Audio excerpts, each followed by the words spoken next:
What's going on, ballers? It's Jack here, and this is my SEC 2018 NBA Draft watch list in alphabetical order, starting with Alabama. So we got Collin Sexton. He's a stud freshman point guard, guys. This guy's going to be very good, 6'3", 190. I've been excited about him for a while. The NCAA suspended him for one game, but it was only one game, so we commend them for keeping it short and allowing him to play. He's going to be very exciting to watch this season. His scoring complementary guard there in John Petty, three-point shooter. He's been putting up a lot of attempts early on this season. Will be interesting to track. And Dazon Ingram, redshirt sophomore, the biggest of these guards here, will play more off-ball this season, but still has been putting up a good amount of assists early on. And it was a guy who I liked, but again, he'll have to adjust to playing with Sexton this year, and so will Braxton Key when he comes back, 6'8", 230, forward that is, who's kind of an all-around type player, but he's been out with a knee injury, so we'll see how he adjusts.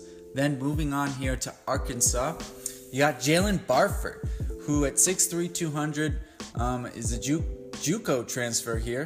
I wrote judo transfer. I don't know what that means, but JUCO transfer is the correct term, and he's off to a hot start in his second year with the Razorbacks, and he's definitely a shooter. He was scoring well. I was watching one of their games recently, and I like the way he plays. He definitely has a confidence to his game. Moving on to Auburn, you got the only guy really you got to watch for there is Austin Wiley when he comes back. The sophomore big, can he get out of his own way? He's got the size, the athleticism, the ability, but at 6'11", 260, he should be more dominant than he is. Then moving on here to Florida, you got a bunch of guards here. You got Chris Chiozza, the point guard there. Kayvon Allen, the shooting guard when he comes back, and the guy who's been playing really well early on for them is the transfer Igor Kulichev, who's played at Arizona State, who's played at Rice, and Chris Chiozza has been very good as well. But Kulichev, I think, with his three-point shooting, his ability to rebound at 6'5", is definitely a guy on NBA radars. Georgia has Yante Maton, who as a senior now has to leave for the NBA, and he's been a beast in college for the past couple years. He's shooting more threes this season. He's got potential to average 20 and 10 this year with 1.5 blocks, and he's been a beast for a bit. He's got great size. He'll be interesting to see if he can go right into an NBA rotation as a guy who probably falls into the early second round, but is immediately able to play in the NBA because he's already got that size. Kentucky. What can I say about Kentucky? We're going to be with Kentucky for a bit here. Obviously, they reloaded. This is the youngest Kentucky team that Calipari has had, and that's amazing because every year it seems like they're only playing freshmen, but this year it is truly the case. And all these freshmen are very talented, but none of these freshmen are the top 5 caliber guys. So the best guy they have is Kevin Knox, who at 6'9", 215 is a very good scorer. He's been good early on this season, but we want to see, can he do more than just score? Can he make for his teammates? Can he rebound consistently at a high level? And that's going to be tough because they got a bunch of bigs there to show. But, what else can he show us that Kevin Knox can do? I think that could be what elevates his game. You got Jared Vanderbilt, who's got a great frame at 6'9", 215 as well. But he's not a good shooter, and he's injured right now, so it's tough to evaluate him. Hamdou Diallo, the guy who was almost half and done last season. At 6'5", 200, he's a freak athlete, 44-inch vertical. And he's shooting well in the half court early on this season, something to watch as we move into conference play for the Wildcats. Nick Richards, the guy who was in the mixtape videos or the summer games with Carmelo and all those guys this summer. At 6'11", 240, he's been efficient in limited minutes, but it's a question of, can he consistently play, and how many minutes is Calipari? Why is he limited his minutes right now on that Wildcat team? He's the biggest guy. He should be playing more if he deserves it. PJ Washington at 6'7", 235. I'm surprised by his ability to pass the ball. At the same time, he's also been committing a lot of turnovers early. And so, he is a freshman, so we'll see if that corrects over the course of the season. Again, this is just an early watch list, guys to keep on your radar. Wenyen Gabriel, the only sophomore I have for you guys from Kentucky here. At 6'9", 205, he fits into this long Wildcat team. And he's been rebounding well this year and defending well as well. So he's more of a guy, he's a glue guy type guy who can come in and impact the game without scoring. And for that reason, I think teams are going to value him a bit more than some of the other guys in the Wildcats. They also have two guards here and who are very different, but both freshmen. Shai Gilgeous-Alexander, I'm sorry if I butchered his name, at 6'6", 180. He's got a real long frame. He's active on defense. He needs more time to develop on offense. He's not very explosive, but he uses his length well, and on defense, he's been really active in the passing lanes. Their other guard, Quade Green, is the opposite. At 6 foot 180, he's been a lights-out shooter early on, a good scorer of the basketball, and he's also been distributing well with 3 assists a game, even though he's not getting a ton of minutes there. Moving on, finally, wow, that was a lot of Wildcats, to LSU.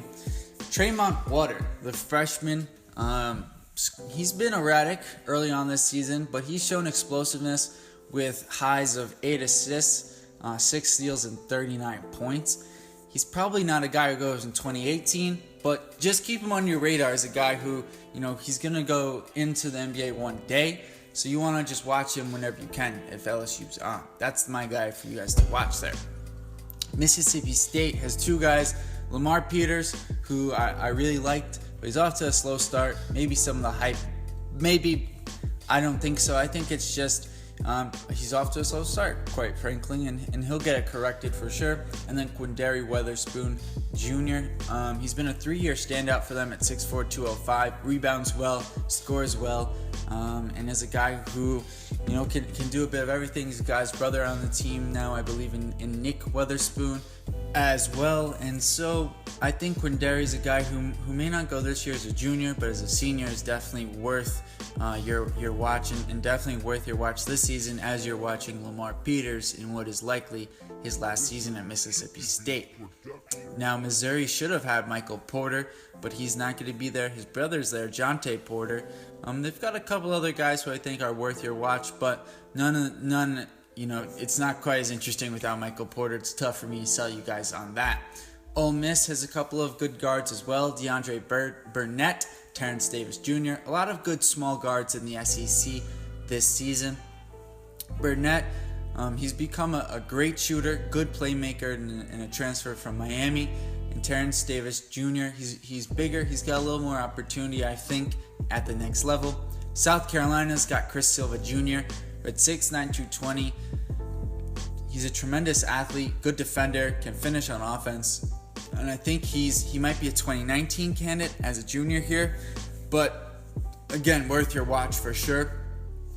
Tennessee has a few guys. Number 1, Admiral Schofield, who I just think is interesting because of his name.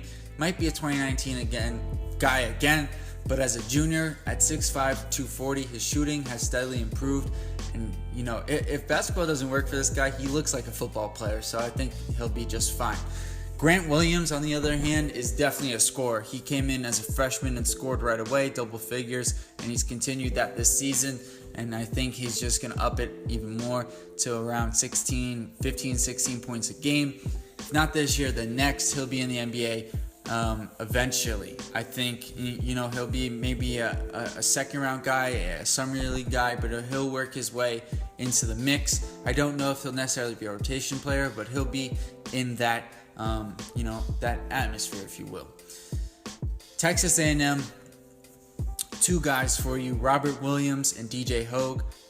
I've done a video on Robert Williams. I think he's a standout athlete. He just needs to develop more. If not, he needs to be a more consistent finisher, and he's been pretty good at that. The thing is, he doesn't get to play as the center, so that's interesting. If you're looking at him as a center, then I think his ceiling is much higher than as a power forward, because power forward, he'd need to develop more skills. As a center, even though at 6'9", he's not He doesn't, outsize his competition anymore. His athleticism and length will more than make up for that, and he looks much different as a center than as a forward. DJ Hogue, on the other hand, is definitely a forward at 6'9", 215, and his shooting has been better this season, which is great because he does a lot of other things well. He's a good passer, especially at his size, and so if he can be a consistent shooter, he's a guy who kind of reminds you of slow-mo, Kyle Anderson, if you will. But he plays faster than slow-mo. But Hogue is definitely an interesting NBA prospect, a guy who's been on my radar now for a couple of seasons. Wrapping this up with Vanderbilt, Riley LaChance at 6'2", 185 has finally, last season and this season started to deliver on the promise of his three-point shooting and deliver in a big way. He's been shooting over 50% from three, and that kind of shooting, they will find a way to get you on the court at the next level as a rotational player or what have you. But the way the NBA has shifted, that guy will get a chance at the next level. His other guard, complementary there, Matthew Fisher-Davis. He needs to add some size at 6'5", 185 to his frame, but he's got potential as 3-and-D. He's not shooting as well with volume, and so it's interesting if he maybe is a guy who'd do better with a smaller role. But that's it for my SEC watch list. A number of intriguing players, I think, in the SEC. You got good athleticism, you've got some good shooting overall, and you got some guys like Collin Sexton and Kevin Knox, who are more of your premier, and potentially Lamar Peters if he gets it straightened out. Robert Williams, who are your top 20 type prospects potentially this season. Definitely in Sexton and Knox, top 12 guys. And so if you're watching SEC basketball, looking for draft prospects, that's who you got to look for. I'm Jack. This was Talking Ball, SEC Watch List. Thanks for listening. I'm out.